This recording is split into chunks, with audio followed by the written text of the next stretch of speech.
Now, the pandemic has squeezed Brexit from the headlines over the last year. Who'd have thought that 12 months ago? But the end of the transition period and the Brexit deal that was agreed just a few weeks ago are having a dramatic effect in one part of the UK, in particular Northern Ireland, with checks on goods travelling from Great Britain causing severe disruption and, in some cases, even shortages in shops. Tensions, of course, have ramped up further after the EU threatened last week to use a clause in the Brexit deal to impose a border between Ireland and Northern Ireland to block vaccine exports. Well, let's talk about more on that. We're joined from Dublin by the leader of Sinn Fein, Lou McDonald. Thank you very much for being with us. There's growing concern about these checks between Great Britain and Northern Ireland. How bad is the situation? Well, a very good morning to you, Sophie. And as you say, Brexit had dominated very much the political conversation, not just across Britain and Ireland, but of course across the continent and the globe. And the reality is that the deal, the final withdrawal deal, was only struck very, very much at the 11th hour. There are specific protections for Ireland. They are absolutely necessary to protect our all-Ireland economy, to protect our political infrastructure, our peace process, and so on. And it is fair to say that 6 weeks on, that there are some teething problems and difficulties with the application of that protocol. So really what needs to happen is a sensible, informed conversation between the British government on the one hand, the European Commission and institutions on the other.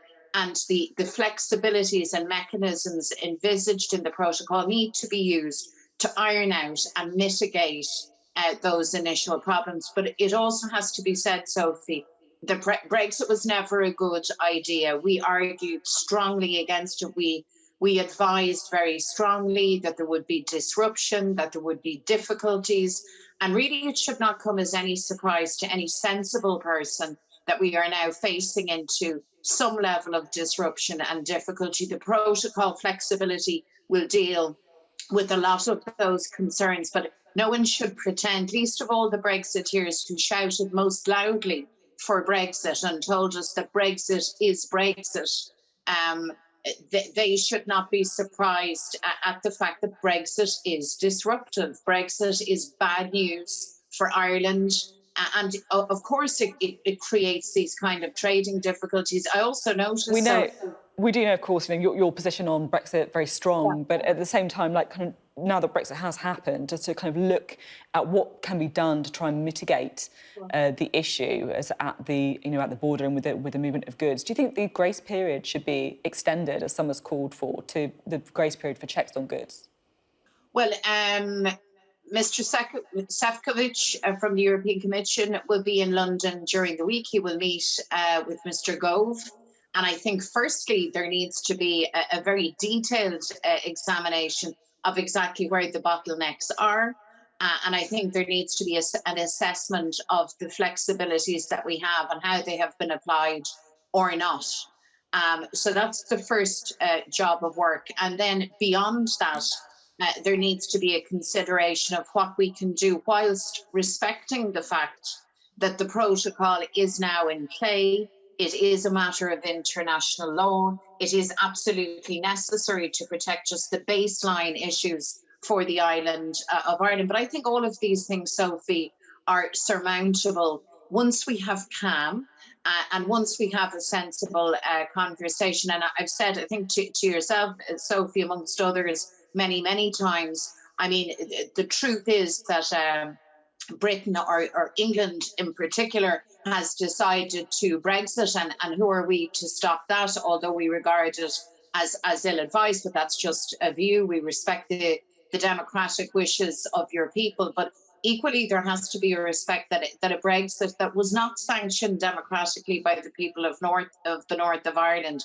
cannot wreck the Irish economy and the stability that has been painstakingly constructed by all of us over decades now. Talking about that stability that's been painstakingly constructed by people, the EU hasn't exactly helped matters either, has it? They threatened to trigger Article 16 to stop vaccine exports to Northern Ireland. That would effectively have created a hard border. I know that they rolled back, but they haven't exactly led to the calm and sensible conversations that you've been talking about.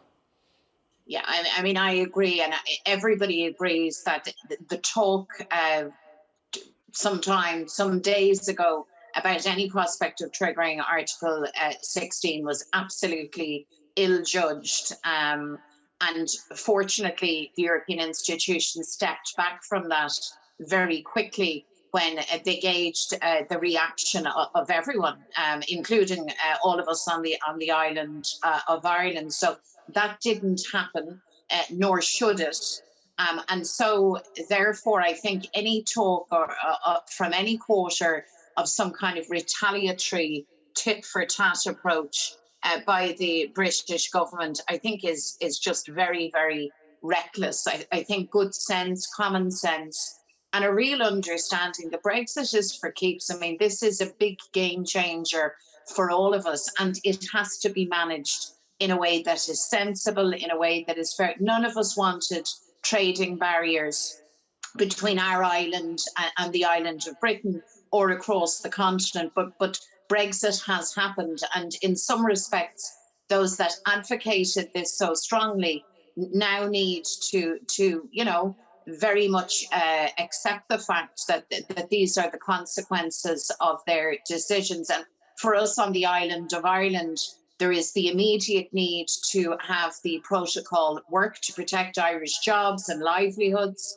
to secure the infrastructure of our peace process, but also looking ahead, Sophie, we face into a very interesting and a very challenging time ahead for all of our people, because the constitutional question on the island of Ireland is now live.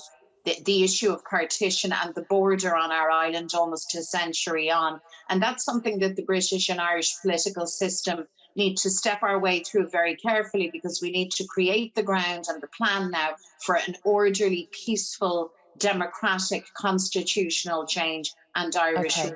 reunification. Okay. Just finally, the UK's ordered around 400 million doses of vaccines against COVID-19. Given the, shall we say, quite slow pace of the EU's own vaccine rollout, would you like to see any excess doses coming to Ireland? Yes, I would like to see, not just between Ireland and Britain, but globally, a real sense of generosity and solidarity when it comes to vaccination, because we need to ensure that there is not a reservoir of this virus anywhere. I mean, we live in a global community, so any notion of kind of a narrow nationalist view But of specifically, though, would you like to see vaccines from the UK going to Ireland?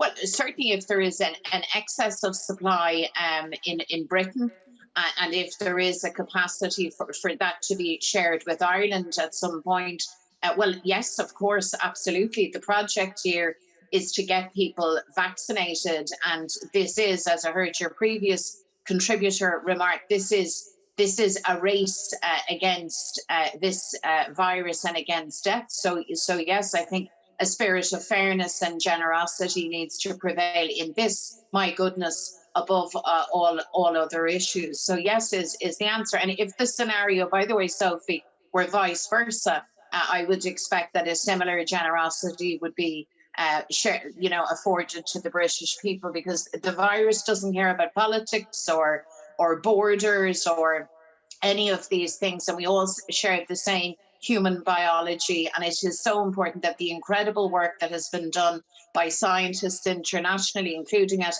Oxford University and across the globe, that the fruits of that endeavour and knowledge and expertise is shared in the way that good science would intend. And that means keeping all of our fellow human citizens safe and alive and well.